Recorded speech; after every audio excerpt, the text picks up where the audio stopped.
안녕하십니까, 박사입니다. 얼마 전 세르게이 라브로프 러시아 외교부장은 갓 외교부에 들어온 직원들에게 미래 러시아의 외교 방향에 대해 강연한 적이 있습니다.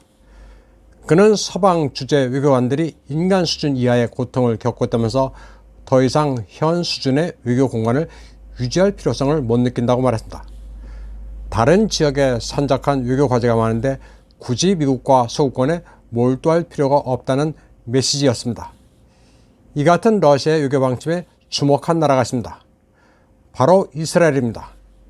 이스라엘의 제루살렘 포스트는 10월 19일자로 러시아의 지정학적 방향의 재설정, 그것이 이스라엘과 중동에는 어떤 의미인가라는 분석 기사를 실었습니다. 부제로는 라브로프 부장이 러시아의 미래는 러시아를 혐오하는 서방보다는 동방에 달려있다는 신호를 발신했다고 적었습니다. 제루살렘 포스트는 러시아의 지정학적 추가 동방으로 간다는 것은 라브로프 부장의 말이지만 사실은 푸틴 대통령의 의도라고 분석했습니다. 이는 러시아가 빠르게 동방에 적응하고 있다는 사실을 보여주는 상징이라고 말했습니다. 러시아가 최근에 우즈베키스탄 사마르칸드에서 열린 SCO 상하이 협력기구와 카자흐스탄 아스타나에서 열린 시카에 집중하는 게 바로 그 신호라고 제루살렘 포스트는 분석했습니다. 시카는 Conference on Interaction and Confidence Building Measures in Asia입니다.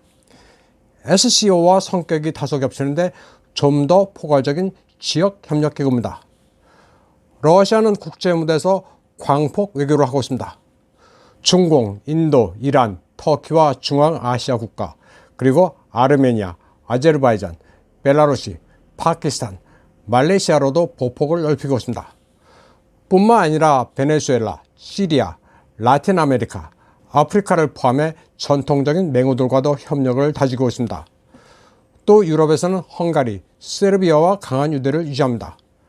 러시아는 서유럽과 미국에는 더 이상 미련을 두지 않습니다. 세르게이 라브로프 외교부장은 사랑을 강요할 수 없다는 짧은 말로 그런 의도를 대신했습니다. 선의를 무시하고 러시아를 계속 공격하고 고립시킨다는데 그러지 말고 친하게 대해달라고 해봐야 말짱 헛일이라는 겁니다. 제루살렘 포스트는 이 같은 국제지정학의 변화는 신냉전이 아니라 세계의 거대한 변화라고 표현했습니다. 유럽의 힘에 근간 유로센트릭한 세계와 식민지배, 그리고 2차 세계대전 이후 미국이 국제질서를 주도했던 단일 글로벌 패권에서 이제는 러시아, 중공, 인도, 이란, 터키와 그 맹우들이 이끄는 다극 세계로의 전환이 나타나고 있는 중이라고 진단했습니다. 이스라엘은 또 중공이 부상할 것이라는 예측도 현실화되고 있다고 전했습니다. 제루살렘 포스트는 라브로프 부장의 발언은 이 같은 러시아 외교의 방향 재설정이 해외 공관과 러시아 외교본부에서 그대로 나타나고 있는 방증이라고 보도했습니다. 미국과 서방의 쇠퇴가 더 가속화된다고 보는 겁니다.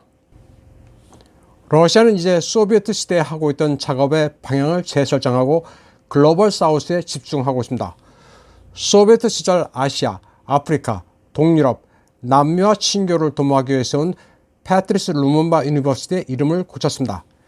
냉전 종식 이후인 1992년에 학교 이름을 러시스키 우니베르시tet 드루즈비 나로덥 러시아 민족 우호 대학으로 바꾸고 과거처럼 공산혁명 이념 수출이 아닌 동등한 주권 국가라는 베이스에서 러시아의 신화적인 외국인 학생들을 교육하고 있습니다.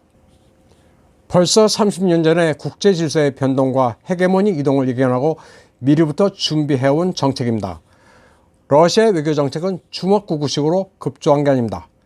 제루살렘 포스트는 러시스키 우니베르시tet 드루즈비 나로덥이 시대 조류에 따라 교명을 고쳐 공공외교에 나선 점에도 주목하고 있습니다.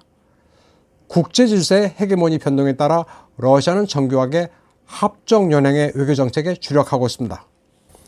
제루살렘 포스트는 러시아 외교가 이스라엘을 범한 중동에 있어 매우 민감하고 중요하다는 것도 인식하고 있습니다. 과거의 소련은 이스라엘의 적성국이었지만 이제는 영내 질서 변화에 따라 유연해질 필요가 있다고 서술하고 있습니다. 현재 러시아는 이란으로부터 드론을 공급받고 있는데 이란은 중공과도 긴밀히 협력하고 있는 데 주목했습니다. 따라서 러시아, 중공, 이란 그룹이 부상하고 있는 데다 여기에는 터키도 가세할 조짐을 보이고 있다고 했습니다.